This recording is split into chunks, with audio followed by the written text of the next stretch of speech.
మీరు ఇలా మాట్లాడితే రాజకీయ పార్టీలకి మీరు శత్రువు అవుతారు అంటే గతంలో కూడా మనం చూసాం మిమ్మల్ని బహిష్కరణ చేశారు ఒక ప్రాంతం నుంచి.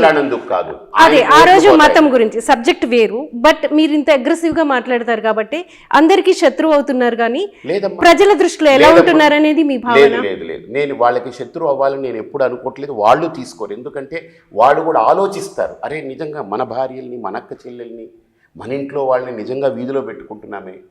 భార్య అనేది ఎవరమ్మా? అన్నీ వదిలేసి, కులము, వాళ్ళ గోత్రము, వాళ్ళ ఇంటి పేరు అన్నీ వదిలేసి, ఇల్లు వదిలేసి నీతో పాటు నడిచి వచ్చింది. దాన్ని వీధిలో పెడితే తప్పు కదా. పాపం అన్నీ వదిలేసి నీ కోసం వచ్చిందాన్ని నువ్వే వీధిలో వదిలేసుకునేలాగా పరిస్థితి చేస్తే ఎక్కడికి పోతుంది? ఏడ్చుకుంటుంది ఇంట్లో కూర్చొని, అయ్యో నా పరిస్థితి ఏంటని. జస్ట్ బికాజ్ నువ్వు రాజకీయ వ్యవస్థలో ఉన్నావని నీ భార్య బలి కాకూడదు కదా, నీ ఆడపిల్లలు బలి కాకూడదు కదా, ఇళ్లలో ఉండేటువంటి ఆడవాళ్ళని మనం వీధిలోకి రాకూడదు కదా.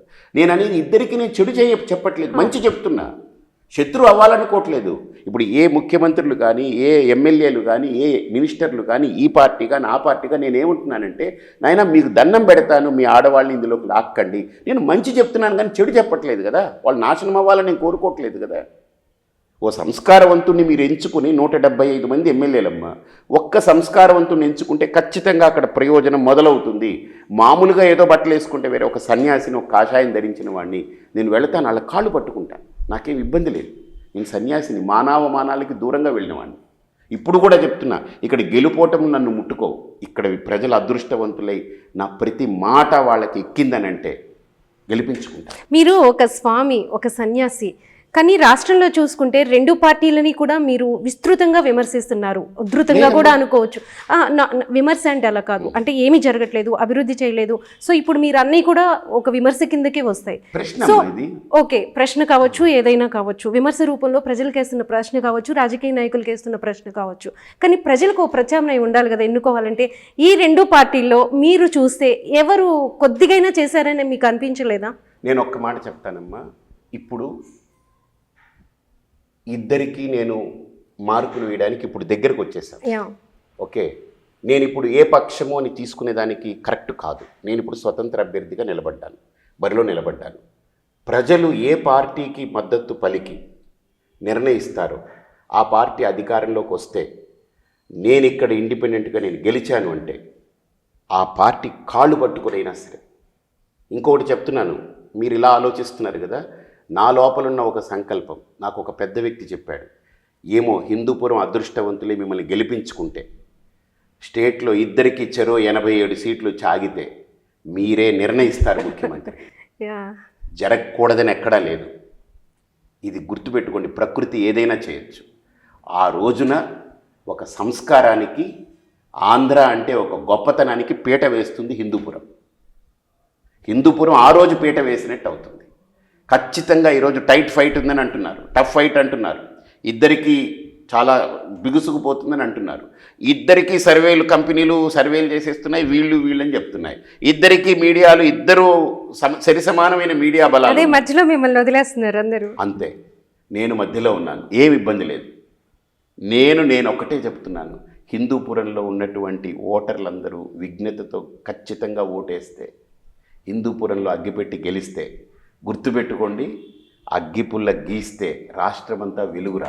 చాలా చోట్ల చూశాను, బాలకృష్ణని ఓడించటమే అజెండాగా పరిపూర్ణానంద స్వామి వచ్చారు.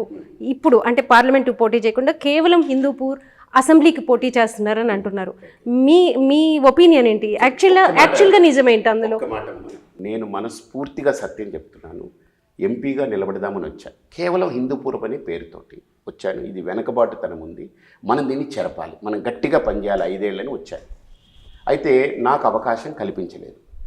హిందూపురం పేరుతో ఉన్నటువంటి మరొక అంశం ఏంటంటే, ఇక్కడ హిందూపురం అసెంబ్లీ, అదొక అడ్వాంటేజ్. నేను ఇప్పుడు పార్లమెంట్కి వేసి నేను ఇన్ని చోట్ల తిరగలేను. రెండోది, నా దగ్గర డబ్బులు లేవు. నేను డబ్బులతో రాజకీయం చేయాలని రాలేదు. రెండోది, డబ్బులతో రాజకీయం చేసి మళ్ళీ ఎంత డబ్బులు పట్టుకుపోదామని రాలేదు. నేను ఇక్కడికి ఒట్టి చేతులతో వచ్చాను, రేపు వెళ్ళేటప్పుడు కూడా ఒట్టి చేతులతోటే వెళ్తాను. 5 ఏళ్ళు నేను ఇక్కడ నిలబడి చేసే అభివృద్ధి దేశం గుర్తిస్తుంది. ఇంకోటి చెప్తాను, ఇక్కడ ఏ ఎమ్మెల్యే గెలిచినా, సపోజ్ బాలకృష్ణ గారు గెలిచారనుకోండి, అక్కడ జగన్ ప్రభుత్వం వచ్చిందనుకోండి, జగన్మోహన్ రెడ్డి గారి ప్రభుత్వం వచ్చిందనుకోండి, వైఎస్ఆర్, ఈయనేం చేయలేరుగా. బాలకృష్ణ గారు గెలిచారు, అక్కడ చంద్రబాబే వచ్చారనుకోండి, మొదట్లో 5 ఏళ్ళు ఏమి మనకి ఇక్కడ ఏమీ జరగలేదుగా. ఏం జరిగింది చెప్పండి. ఇప్పటికీ తాగడానికి నీళ్లు కొనుక్కొని బతకాల్సిన పరిస్థితి. 3 రోజులు కరెంటు లేకపోతే హాస్పిటల్లో పేషెంట్లు చచ్చిపోయారు. మీకు తెలుసా? తెలియదు. ఇంటర్ కాలేజ్ లేదు, డిగ్రీ కాలేజ్ లేదు, రోడ్లు సరిగ్గా లేదు, డ్రైనేజీ వ్యవస్థ లేదు. ఇంకోటి చెప్తానమ్మా, నిన్న నేను ఒక ప్రదేశానికి వెళ్ళాను, 28వ వార్డు ఏదో ఉంది. అక్కడికి వెళితే మోతుకుపల్లి అని, అక్కడ డంపింగ్ యార్డ్ ఉంది. నిజంగా జనాలకి దండం పెట్టాలి. మొత్తం ఊర్లో ఉండే ఈ పక్క ఉండే ఊర్లో ఉండే చెత్తంతా అక్కడ వేస్తున్నారు. అక్కడ ఇది ఉంది, ఏది మన ఈ ఆవుల్ని గోవుల్ని వధించేటువంటి శాలలు ఉన్నాయి. దాని వ్యర్థాలన్నీ తీసుకొచ్చి అక్కడ వేసి రాత్రిపూట నిప్పు పెడితే అక్కడ వచ్చే దుర్గంధము, ఆ కంపుతోటి ఆ ప్రజలు బతుకుతున్నారు. ఆ కలుషమైన వాటర్ అంతా అక్కడ వదులుతున్నారు.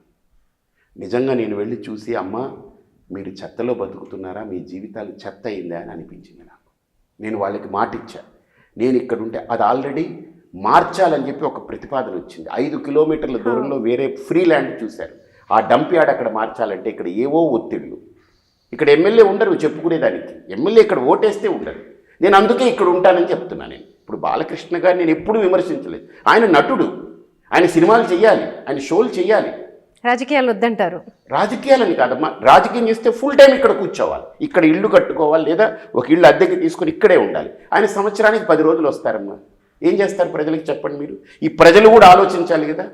మేము ఈ పార్టీకి 40 ఏళ్ళగా వేస్తున్నాం, 40 ఏళ్ళగా. ఎందుకు 40 ఏళ్ళగా మొయ్యాలి?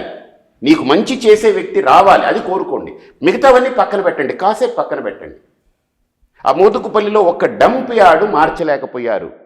ఇన్ని సంవత్సరాలుగా పడుంది.